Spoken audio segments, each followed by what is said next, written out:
welcome. I am Scrapperlock, and this is City of Heroes on the Rebirth server. We are with Quintessence last, our level 39 character who has 7 million experience earned, about a million and almost a half to go to get to level 40, and our last sort of decade of levels, right, the 40s. 30 million influence, and we just started a story arc for Ginger Yates, who's asking me to defeat the Devouring Earth in this lab. I have upped just now to ×3, so we're on +2 ×3. Don't know how it's going to work. My main concern is just how long it could take to do this, but we'll see. The Devouring Earth can be a bit of a challenge if they lay a quartz down. As long as they don't lay the quartz down, we're okay. So yeah, we'll try it at ×3 and see how it goes. So I've done a couple of missions for Ginger to get into this story arc, and here we go. So we'll see how we do it. +2 ×3. It shouldn't be that much harder than +2 ×2. It's just a couple extra minions most of the time.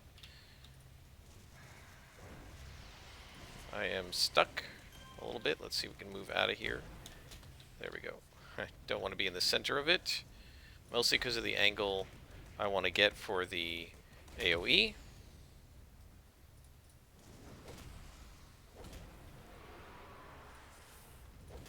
So our character's doing pretty well. I did engage the panic power at one point, as I over-aggroed and didn't realize I was fighting multiple lieutenants. And yeah, one of the things I didn't read carefully is that it's a 3-minute defense buff, but it actually does work just like a loot, and at the end of the 3 minutes, for 20 seconds, your endurance drops to 0 and can't regenerate. And I did not realize it was going to do that, and when it dropped, I was not ready for that. Didn't die. And fortunately, I was just fighting some rubble at that point, so I just waited it out. But yeah, I wasn't ready for that at all. Okay, sentries are going to suck. So what we're going to do is head in, soul drain, and then when he puts out the cairn, we'll just move right now, because otherwise they're not going to take any damage. It's basically an AoE resistance. So we have to pull him out of it. No, he hasn't gone far enough out. We have to pull him out of it. This is going to be the real pain, is if there are a lot of these guys.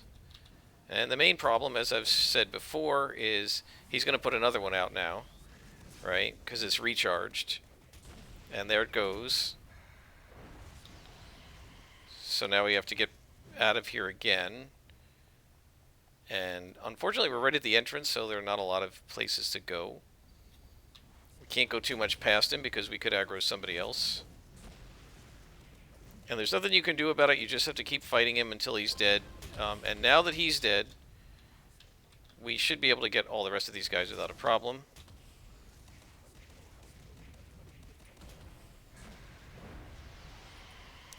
So you can see it's a little rougher. Almost need to take a heal inspiration, but not quite, because Siphon Life is really helpful to us. Oh, we missed it there. But our heal is about to come back. Right there. And one thing I forgot is Energize is on triple recharge, but I forgot to put the triple heals on it, so we're going to start working that as soon as we're done with the last slot that we need from Overload. Let me show you what I've done with the enhancements, because we actually leveled up to level 39 off screen.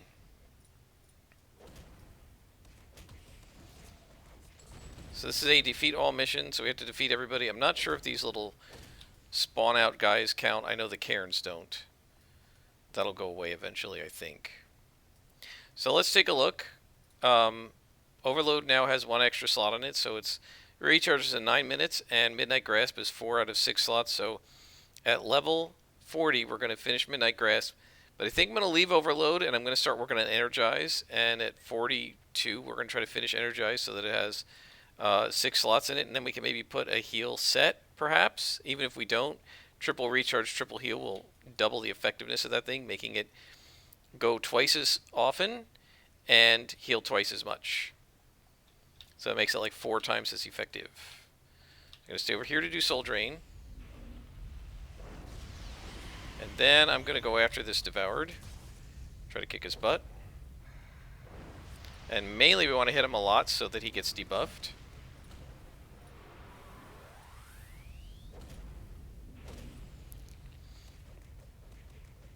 And now he's pretty much floored. And now Midnight Grasp is going to recharge faster and do a lot more damage. It's now our second most damaging attack, behind Shadow Maul. But Shadow Maul is the damage over time. And once we have triple damage enhancers or a set on Midnight Grasp, it will be our most damaging attack. I don't know about DPS because of how long it takes to recharge, but it will definitely, per shot, do the most. You know, most per hit.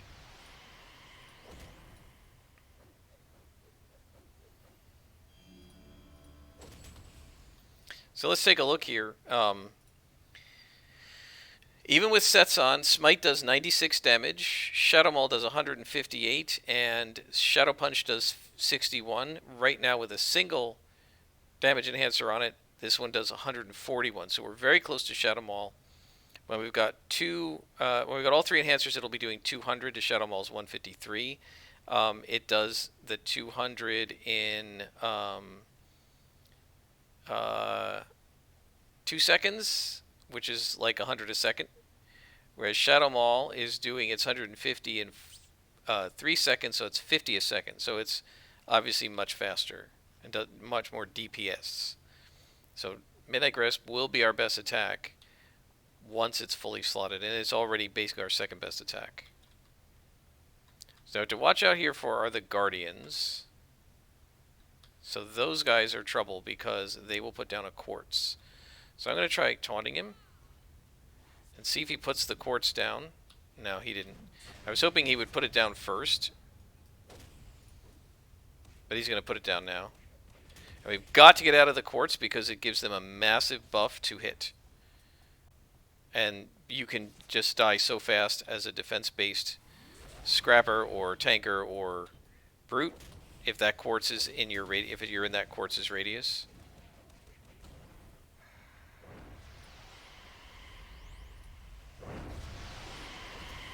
So you've got to get the Guardian is a top priority. You've got to get rid of them first. Once they're gone, then the rest of it's kind of easy enough. Kind of bog standard, according to Hoyle, whatever you want to call it.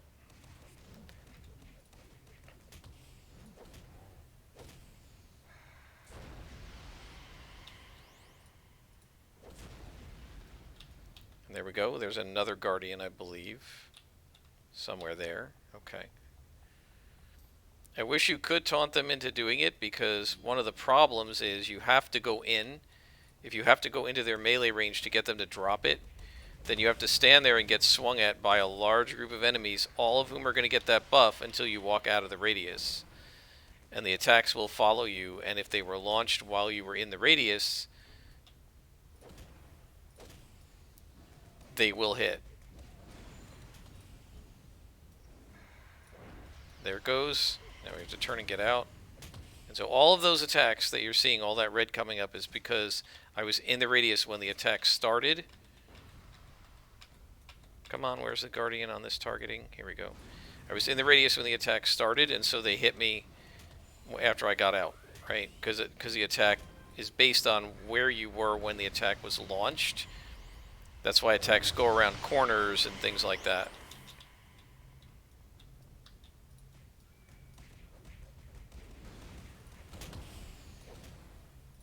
We're doing okay though on ×3 so far. So far so good.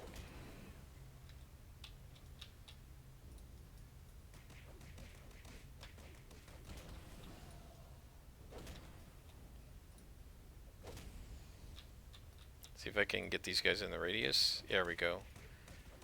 That should take them all out. So there's a Quartz there, but nothing else. And off we go. Alright, so as we go, now that we've talked about our enhancements and our powers and what we're going to do with them, let's talk about a concept that came up, I think it was on D&D Beyond, yeah, or let's talk about the concept of humans. So somebody posted and said, you know, does anybody else not do human-centric worlds? In most worlds, even though there are all these magical races like Dragonborn or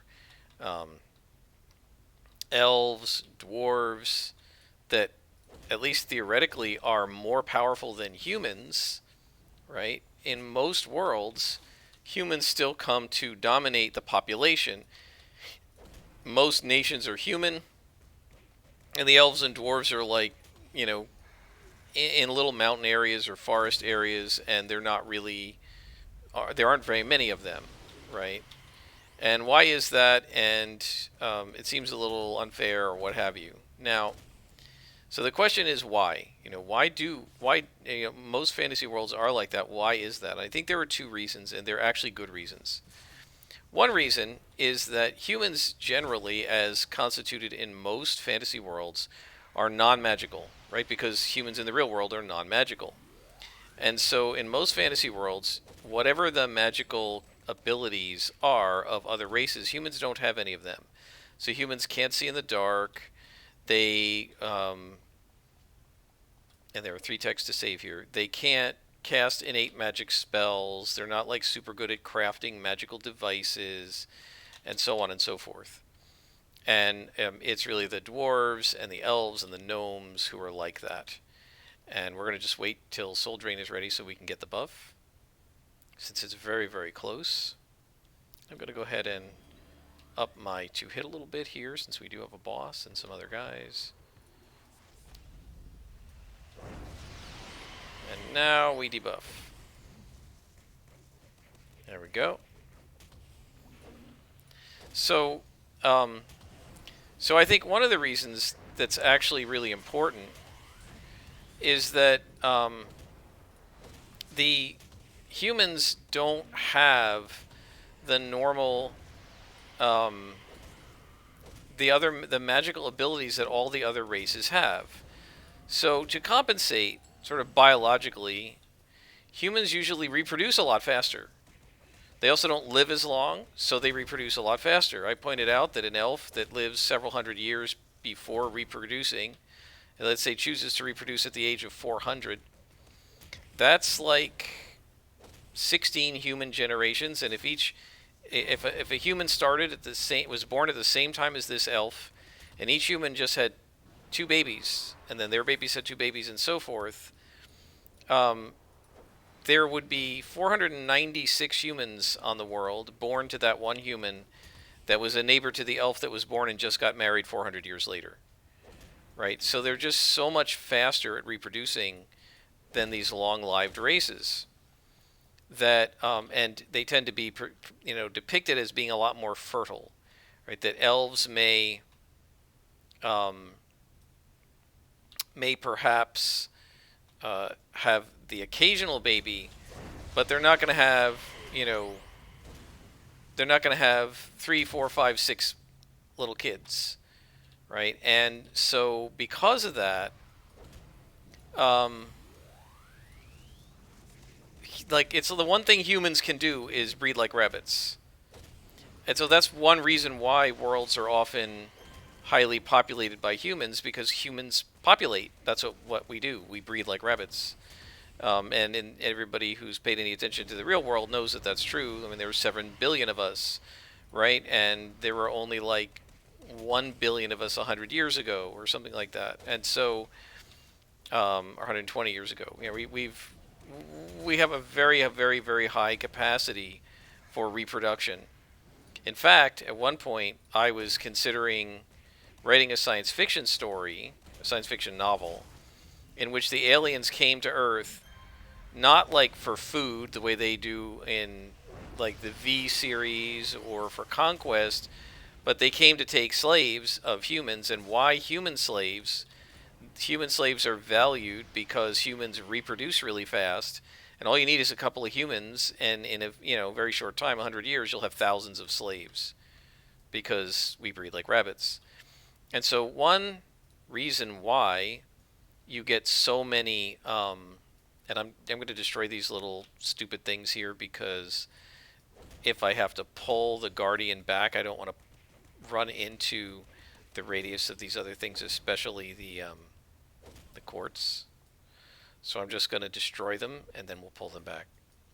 So one reason why worlds of fantasy and science fiction are often dominated by humans is simply that all the alien and other races usually have other abilities, and the one big ability that humans have is we breed, and we make lots of ourselves. And consequently, um, there would be a lot of us. And that's why there are lots of humans in many worlds. The second reason, which is also reasonable, I think, is that um, humans are what we know, right? And so it makes sense that you would make the default race, the base race, the standard race, the one that the DM is going to play the most as NPCs, right, or GM. Would that race would be humans? That makes sense because, after all, that's what we know, and so it's the easiest thing for us to play. If you're going to play an elf, you have to imagine what it would be like to live for 800 years, and the fact that elves would probably think humans are always in a rush, that we don't think things through. You might have the idea in elven culture, let's say, because they live for 800 years and being married to the same person for hundreds of years might get old, that maybe an elven society's marriage isn't permanent but only lasts for a century. And then you go and get somebody else because, being married for 100 years is enough. And it might be very common that what elves do for marriage is different from humans. Same thing with dwarves or gnomes that live for many centuries. And so, yes, one can roleplay that, of course, and lots of people do, but it's easier for one player to roleplay an elf in a world of humans than for a DM to try and generate a world of elves. Just because the elves are going to be so different from humans, logically, in terms of how they think about time and such things. Same thing with any other race you care to imagine, right? And so, one of the reasons that we have a human dominated world in most science fiction and fantasy is because that's what we know, that's what we're familiar with, and it's easiest for us to imagine what the world would be like if it were dominated by humans. Because we know what the world is like when it's dominated by humans, right? It's fractious, there are nations, there's a lot of ethnic strife, there's a lot of pettiness. Would the elves do that? We really don't know. You can make that up, but it's a lot easier to just go, okay, humans run the world and dominate it, and therefore the world's going to be a lot like our real world. And as I discussed in previous episodes, the more like reality it is, the easier it is to fictionalize, because you don't have to do as much work to try and figure out what the rules are. Okay, so I think there are two reasons why humans dominate most worlds. And those reasons are, one, that humans tend to have nothing else going for them physiologically than the fact that they breed like rabbits. And since they breed like rabbits, then they're going to, have a very high population size. And then, two, that a human dominated world is what we know, and humans as a race are what we know. We don't know any of the other stuff. It's all made up. And so you sort of default to what's familiar. And that makes it easier to both roleplay and to world build. And so I think those are the reasons why you see human dominated worlds in most fictional settings, because that's what we know. And he also said, "How come the humans are always the bad guys?" It's true, especially in humans are always the good guys when in the real world we're a bunch of jerks. And he's right. In the real world, we are a bunch of jerks. And in fiction, especially science fiction, right? Humans are good and the aliens are evil and stuff like that usually. And it happens in fantasy a lot too, although, like in Lord of the Rings, the humans were on both sides, right? Because the Haradrim were a type of humans that were on the side of Sauron. Um, why are humans good? Well, again, because we're humans, right? And we view ourselves as good compared to other races, and humans are what we know. So I think it actually makes a lot of sense that humans are kind of the default beings in the world. I don't think it's problematic at all. Oh man, I need to get out of here. Yeah, that was bad. I shouldn't have done damage over time when I knew the quartz was coming out. That was dumb. Um, so I don't think it's a problem that humans are kind of the default. Okay, I'm stuck. All right, I gotta move out of here because it's too hard to hit them there. They're just getting all choked up.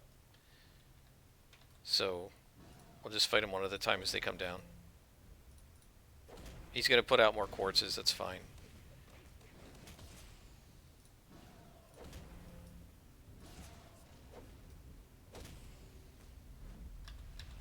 Where's the Guardian? We need to find the Guardian because we have to defeat everybody.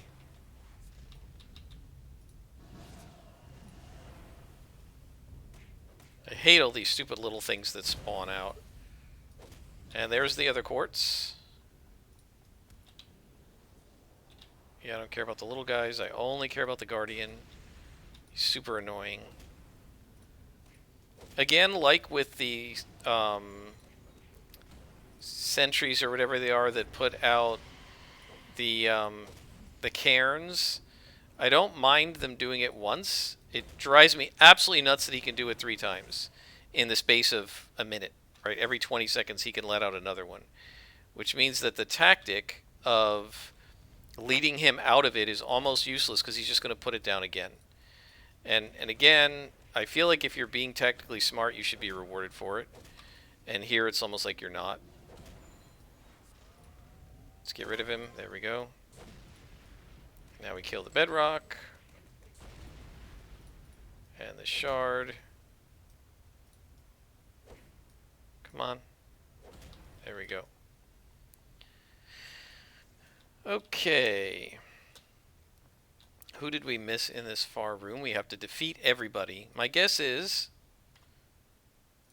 So one of the consequences, because we're already at 22 minutes, one of the consequences of playing at ×3 is that we're only going to be able to do like 1 mission an episode because all of them are going to be this long because there are going to be so many bad guys. So, yeah, I don't know. I'm going to have to think about whether I want to keep doing ×3. It's certainly more challenging, but it also means we're going to be covering a lot less ground with this character. So I don't know.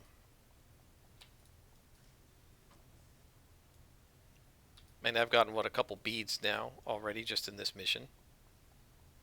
What did we, how much XP did we have to go? We had like 1,300,000 and something thousand, right? So we've gotten like 160,000 XP just in this mission. It's going to be almost 200,000, like 250,000 XP in a single mission. That's crazy. And there's another Guardian.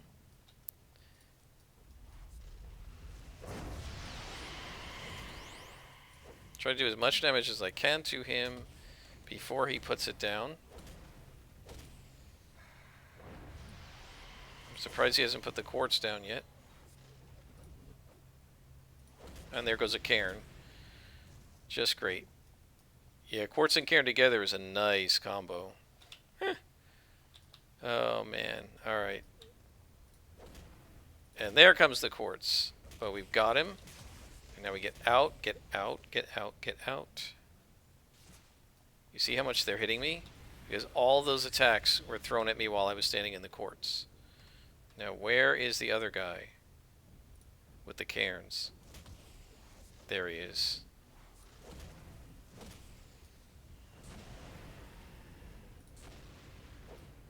Come on, hit already. There he is, the sentry. He's going to throw another cairn, I'm sure. Alright, I'm tired of missing, so we're going to grab a couple yellows. And there's the other cairn. So now I have to wander past that. I have to wander past the quartz. Try to get out of its radius as quickly as possible. And lead them in here.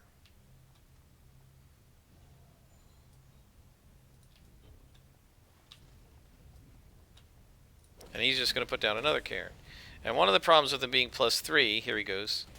One of the problems with him being +3 is that it takes so much damage to take him out because of his resistance that it gives him time to put down like 4 different cairns, and it just makes this battle take forever. There's no real danger in it, right? It's just tedium. So I'm not sure. I think ×3 is more challenging, but I'm not 100% on it yet. We'll see. I'll try it for a little while. But if it's just going to make things more tedious, even if it's also more challenging, I don't feel like that's a gain. Right? It's not a net win. Tedium is worse than anything else. I mean, tedium's horrible. You don't want that. So, and I especially don't want it while folks are watching. Look at this. Double missing on rubbles. They're so annoying. I wish I could go back in time and find a way to convince the developers to take those things out of the game because they're really annoying.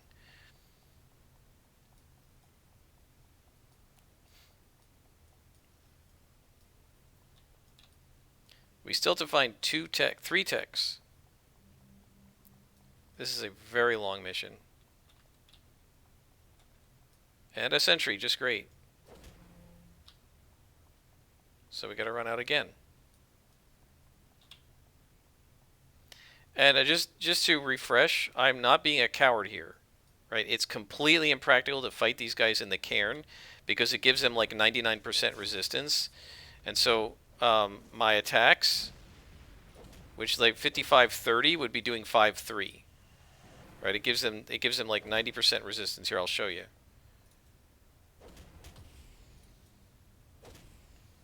What's going on? How come it's not working? I thought the cairn made him impossible to hurt. Something's weird.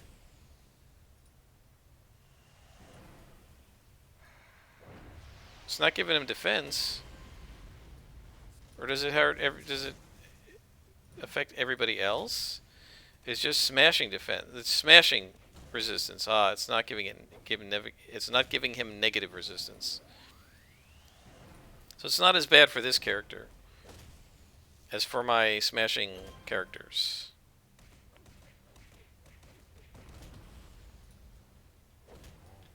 So maybe we can stay in it instead of having to run all over. I heard a glowy over here.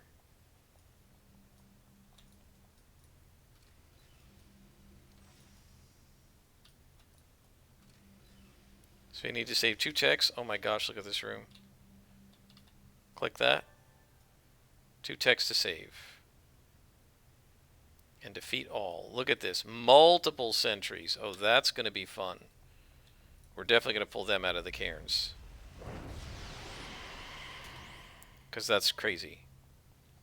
Because those will stack.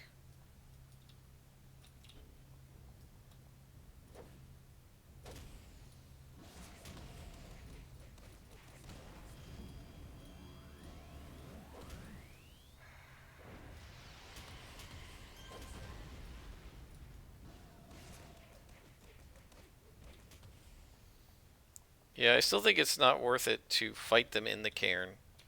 Simply because the smashing is blocked. Right? You do a lot less smashing damage. It's going to take that much longer to win.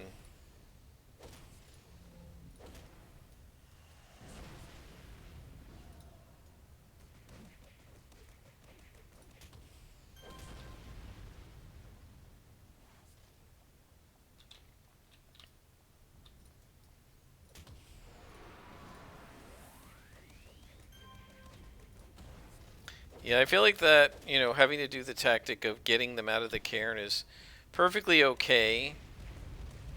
If you're talking about like it happening once or twice in a mission, but when it's happening constantly, spawn after spawn, it just gets old after a while.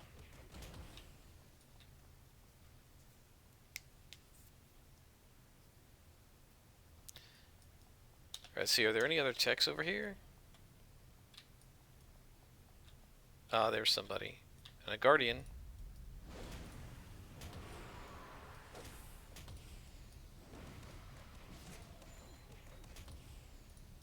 I'm going to stay in here because it's just the 2 of them.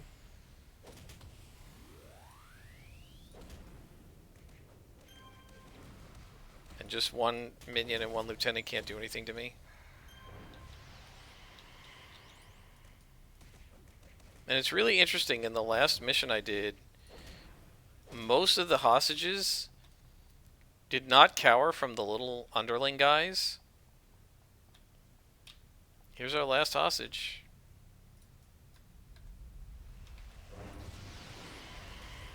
They only cowered from the main guys. But then the last hostage I rescued, when the rebels came out, they cowered from it. And I had to defeat the rebels, so it was really kind of weird. And in here, they are cowering from the little underlings. Alright, so we just need to defeat everybody in here.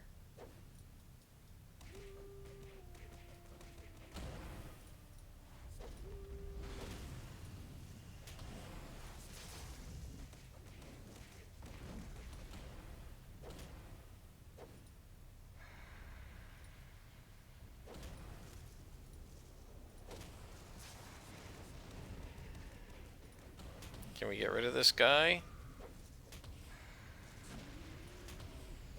How many times am I going to miss him? Enough already. Okay. Fungoid, the Cairn is gone because I beat it up with the AoE.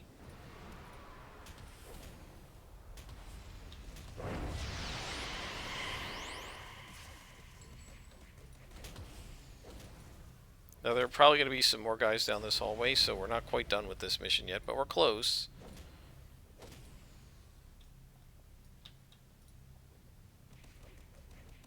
I try as best I can to get the rebel caught in the AoEs just to make it quicker to destroy them.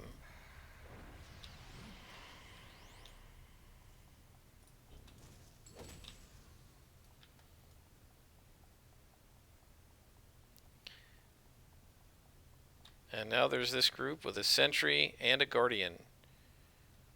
Alright, guardian's first target.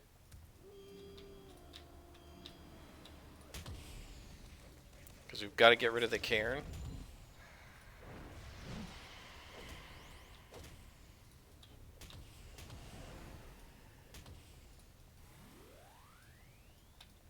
Not the Cairn, the quartz.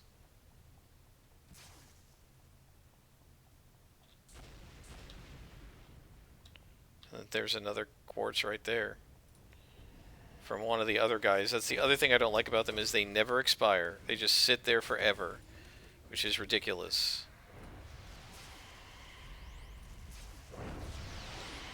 Okay, gotta get out of it.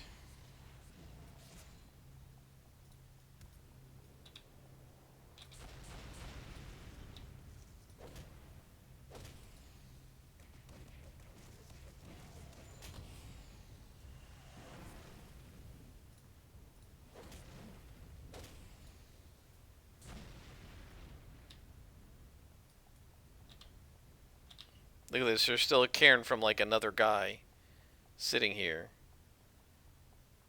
It's ridiculous. It shouldn't last that long, that's really annoying.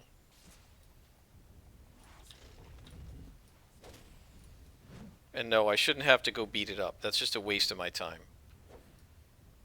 It's a rock. It's a summoned rock. It should desummon when its master is no longer alive.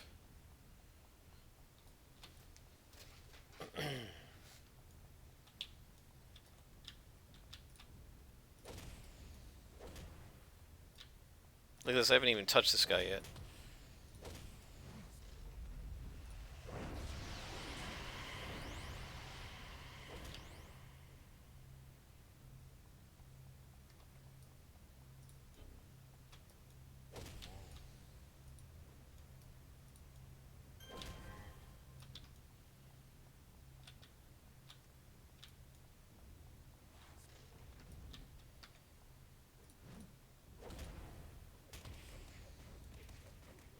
Alright, well, we've got him down enough, we can finish him. And now we can kind of take the Cairn and these guys at once. And this should be the end of it, I think.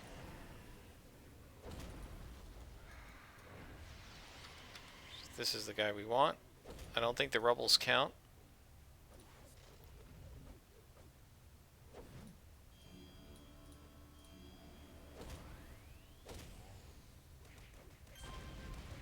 Maybe they do?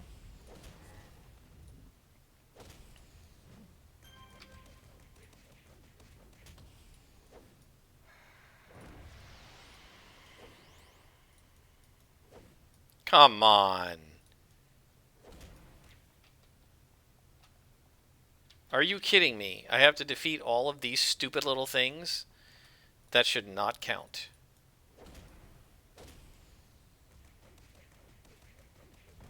That's just a waste of my time.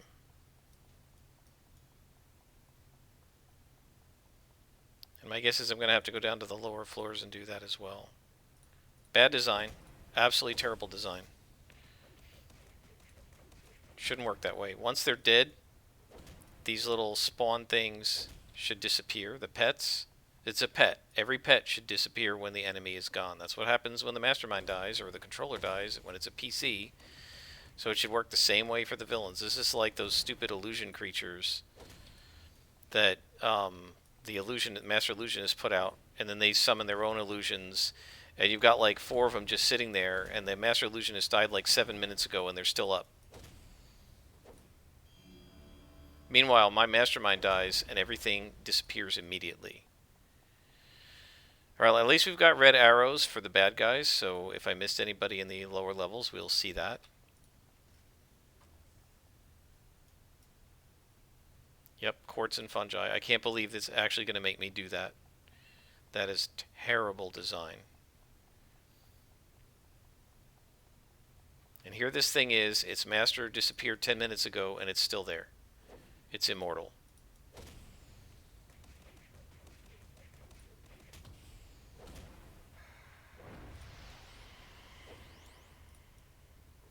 And I'm missing it, which is just preposterous.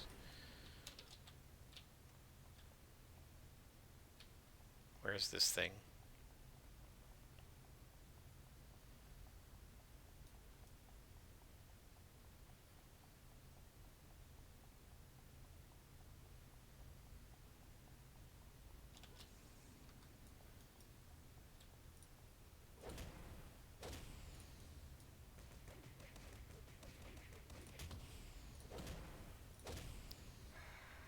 And there are going to be some on the next level as well, I guess, because I've been leaving them and not worrying about them, because I really didn't think it was going to count. I'm pretty sure the rubbles don't count, so I'm not sure why these things should count.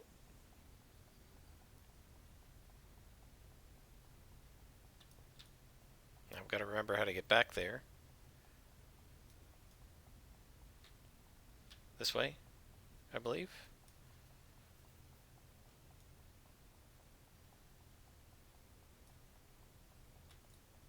Or is this the wrong way?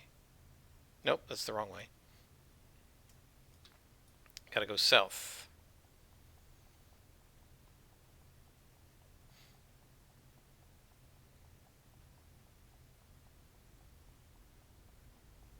That's right, because we came up from the bottom. Hopefully we're not bugged. There are no other red triangles on the maps. So I hope it really is just these stupid little quartzes.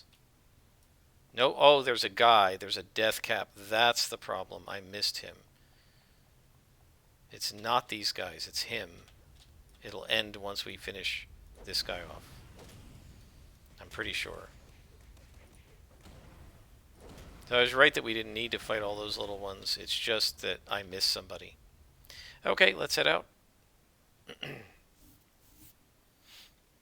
And now we're going to talk to Ginger, who says, I've heard of Fauna First. They're a radical environmental group that's been accused of more than one act of sabotage against polluting businesses. You say they were working with the devouring earth? The creatures have tried such acting before, but it's never long before they turn on their human co-conspirators. So at this point, we are on which story arc? The Terra Conspiracy. All right. Don't remember if this is the one where we learn about Hamadan. It might be.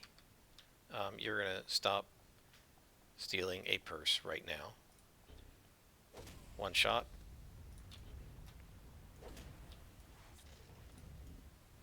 Two shot. Two shot because he was a boss.